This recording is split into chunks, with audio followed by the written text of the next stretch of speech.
আসসালামু আলাইকুম। সবাই কেমন আছেন? আশা করি সবাই ভালো আছেন। আজ আপনাদের জন্য নিয়ে এসেছি গল্পের ৬ নম্বর পর্ব। আশা করি গল্পটি আপনাদের ভালো লাগবে। তাহলে চলুন শুরু করা যাক। আজ শরীরের অনুভূতিটা অন্যরকম, কেমন যেন মন মাতানো, পাগল করা। আরও কয়েকবার ওর কপালে চুমু খেলাম। আজ কেন জানি ওকে নিজের থেকে আলাদা করতে ইচ্ছে করছে না। ইচ্ছে করছে আরও আরও আদর করি। মনে মনে এটা ভেবে ওর কপালে, চোখে, গালে, ঠোঁটে ছোট ছোট করে চুমু খেতে লাগলাম। ঘরের মধ্যে তখন ডিম লাইট জ্বলছে। তার আলোতে খুব ভালো করেই ওকে দেখতে পারছি। এদিকে চুমু দিতে দিতে আমার হাতের বাঁধন আরো শক্ত হলো। আমার মাথায় এটা ছিল না যে এভাবে শক্ত করে জড়িয়ে ধরলে ওর ঘুম ভেঙে যাবে। হলো তাই। শক্ত করে জড়িয়ে ধরার ফলে তিশার ঘুম ভেঙে গেল। সে ঘুম ঘুম ভাব নিয়ে চোখ খুলে মিটিমিটি করে আমার দিকে তাকিয়ে আছে। আমার সেদিকে খেয়াল নেই, কারণ আমি যে চোখ বন্ধ করে ওকে আদর করছি। প্রায় বেশ কিছুক্ষণ পর আমি চোখ খুললাম। চোখ খুলেই দেখি তিশা আমার দিকে তাকিয়ে আছে। ওকে তাকিয়ে থাকতে দেখে আমি তো অবাক। এই সেরেছে, এখন কি হবে? আমরা একে অপরের দিকে তাকিয়ে আছি। আমার যে এখন ওকে ছেড়ে দিয়ে নিজের জায়গায় এসে শোয়া উচিত, বা ওকে সরি বলা উচিত, সেটাও মাথায় আসছে না। আচমকা তিশা নড়ে চড়ে ওঠে। এবার আমার যেন সম্বিত ফিরিল।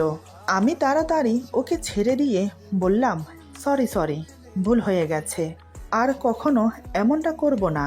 কথাটা বলেই নিজের জায়গায় এসে শুয়ে অন্যদিকে ফিরে রইলাম। লজ্জায় আমার মাথা কাটা যাচ্ছে। এভাবে যে ওর সামনে ধরা পড়ে যাব, এটা আমি কল্পনাও করিনি। লজ্জায় অপমানে মাথা হেঁট হয়ে যাচ্ছে। কি ভাবছে ও আমাকে এখন? তিশা বেশ কিছুক্ষণ আমার দিকে তাকিয়ে রইল, কিন্তু কিছু বলল না। সেও চুপচাপ ঘুমিয়ে গেল।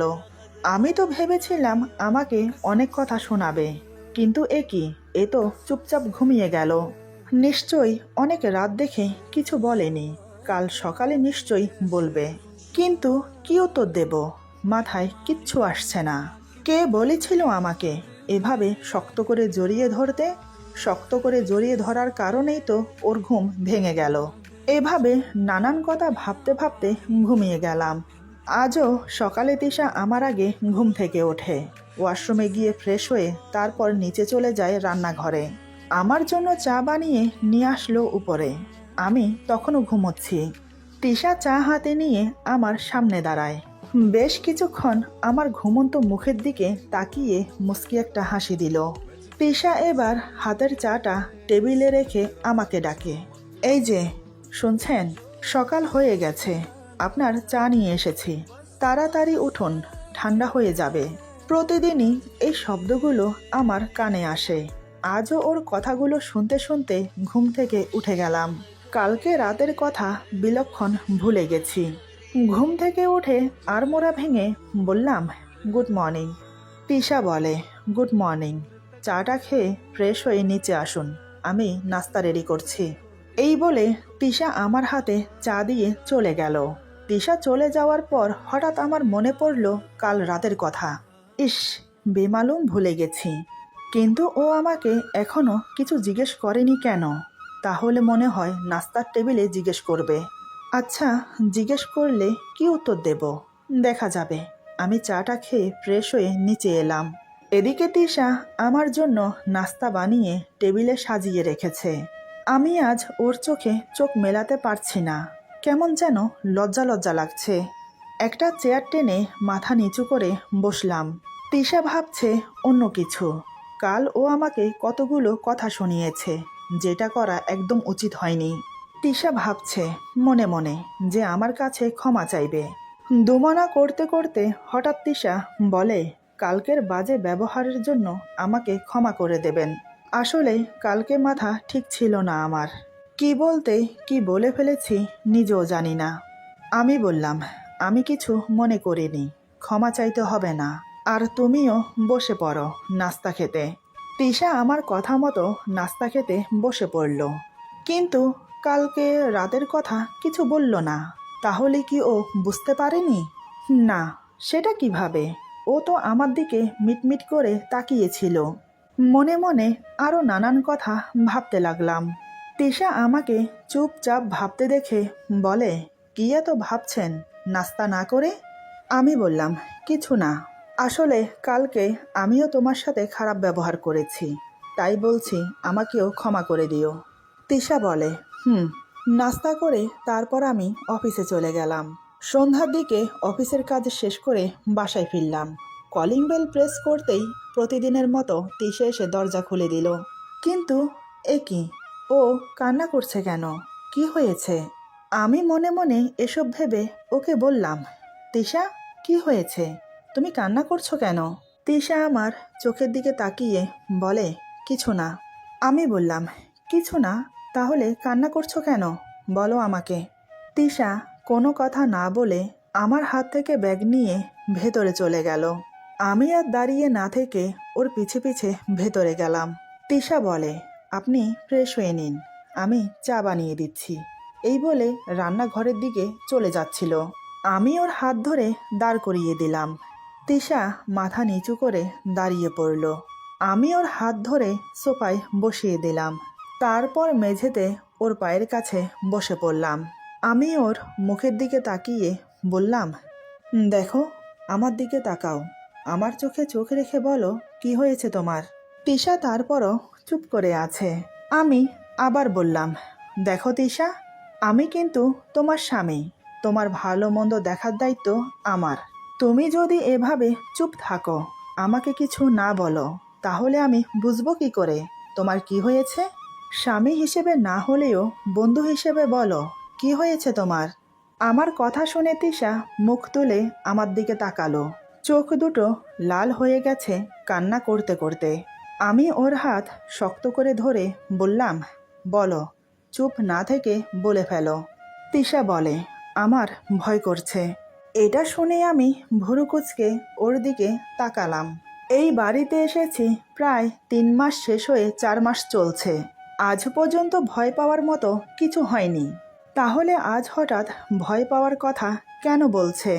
আমি বললাম, কি হয়েছে? কেনই বা তুমি ভয় পাচ্ছ? তিশা আমার দিকে এক নজর তাকিয়ে মাথা নিচু করে বলে, ভয় হয় আপনাকে নিয়ে।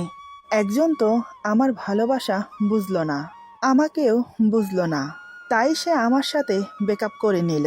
কিন্তু আপনিও তো আমাকে ছেড়ে দেওয়ার কথা বললেন কালকে। যদি আপনিও ওর মতো আমাকে ছেড়ে দেন, তাহলে তাহলে আমার কি হবে?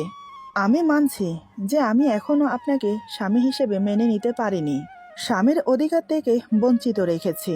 তার জন্য কি আপনি আমাকে ছেড়ে দেবেন? বুঝতে পারলাম কালকের কথাটা ওর মনে গেঁথে গেছে। আমাকে হারানোর ভয় ওকে ঘিরে ধরেছে। কিন্তু কেন?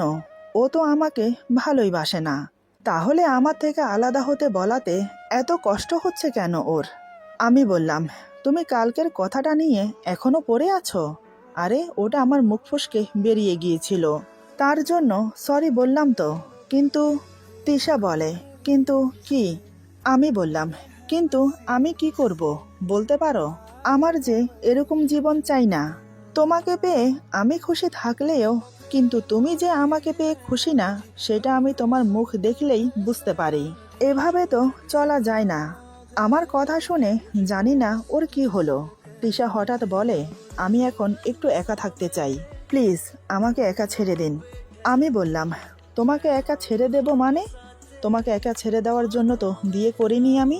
তোমার সুখে দুঃখে পাশে থাকবো বলেই তো তোমাকে বিয়ে করেছি। এখন তোমার পাশে থাকা আমার খুব প্রয়োজন, প্লিজ কান্না করো না। তিশা আমার চোখে চোখ রেখে বলে, আর কখনো এমন কথা বলবেন না। আমি ওর চোখের পানি মুছে বললাম, না, আর কখনো বলবো না, কথা দিচ্ছি তোমাকে। কিন্তু আমি কি করব বলো?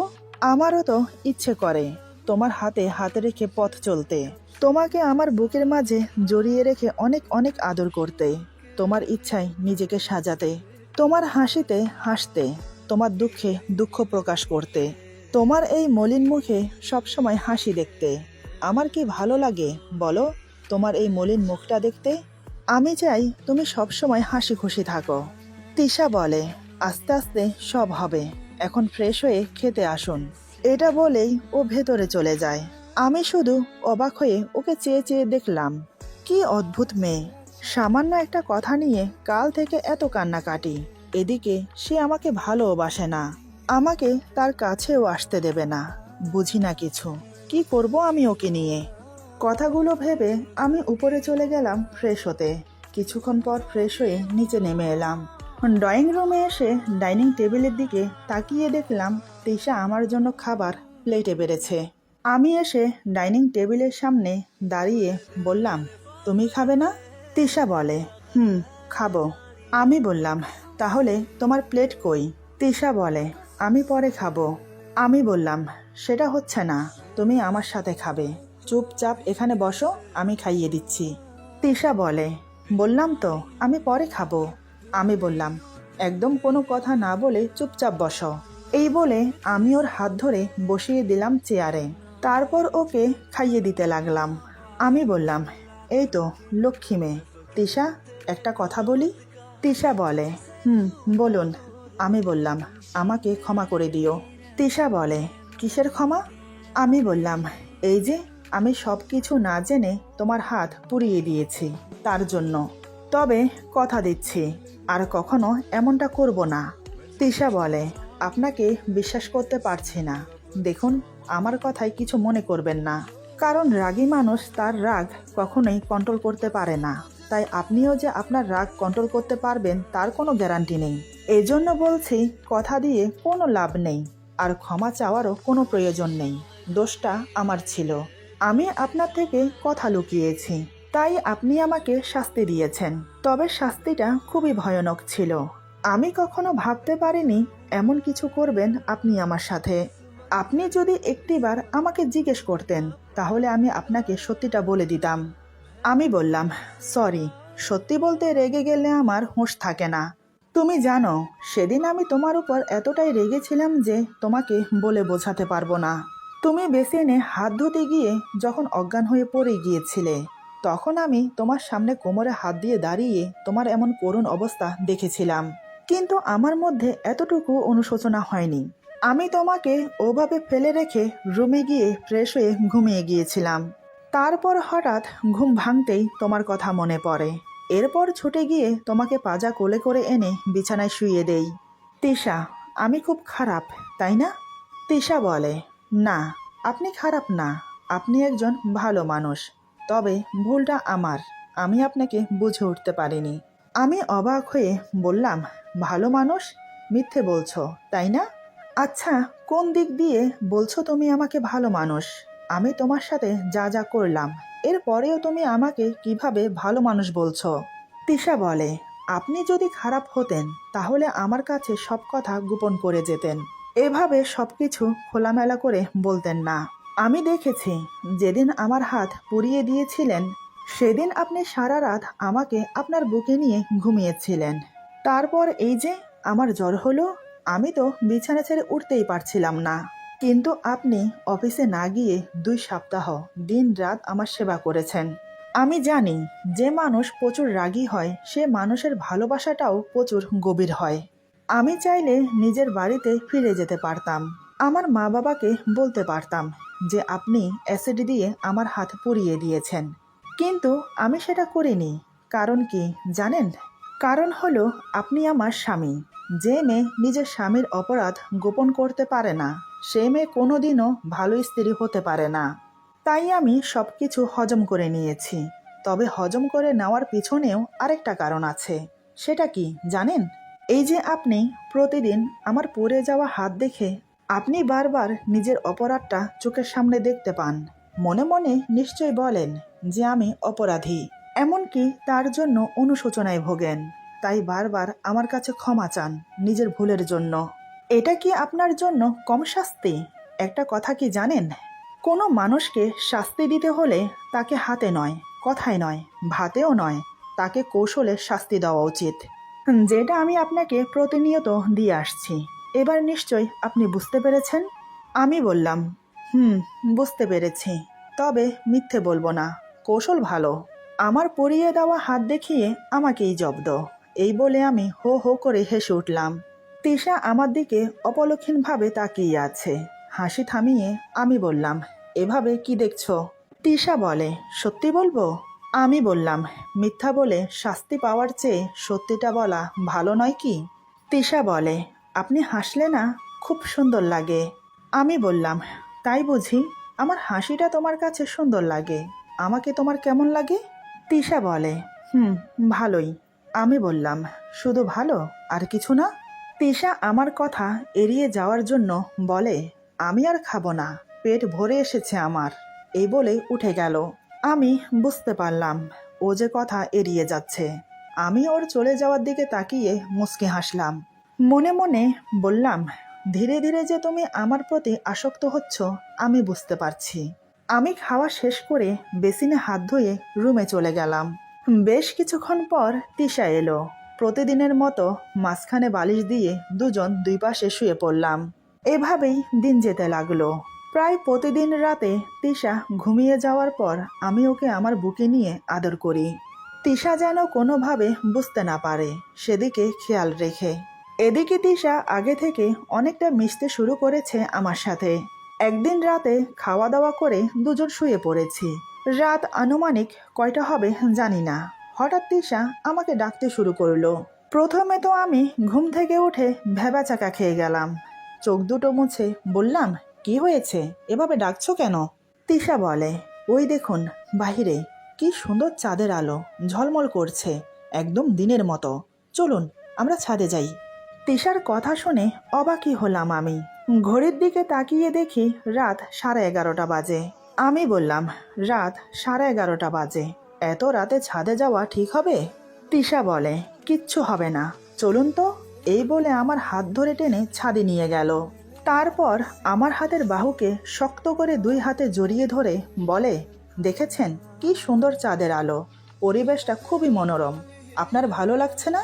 আমি ওর স্পর্শ পেয়ে তখন নিজের মাঝেই ছিলাম না, তাই মুখ ফসকে বলে ফেললাম, এভাবে তোমার ছোঁয়া পেলে আমার কাছে দিন রাত সবকিছুই ভালো লাগবে। আমার কথা ভালো করে তিশা শুনতে পায়নি। তিশা বলে, কিছু বললেন? আমি বললাম, কিছু না, সত্যি খুব ভালো লাগছে, চলো আমরা ওখানে গিয়ে বসি। এরপর আমি আর তিশা একটা খালি জায়গা দেখে বসে পড়লাম। তিশা আমার গা ঘেঁষে বসেছে। আমি এবার সাহস করে ওর হাতের উপর হাত রাখি। দেখি তিশা কিছু বলছে না, আর হাতও সরিয়ে নিচ্ছে না। তাই আমি ওর হাত শক্ত করে ধরি। দেখি এতেও সে আমাকে কিছু বলছে না, বরং সে আমার হাত শক্ত করে ধরেছে। আমি তো অবাক।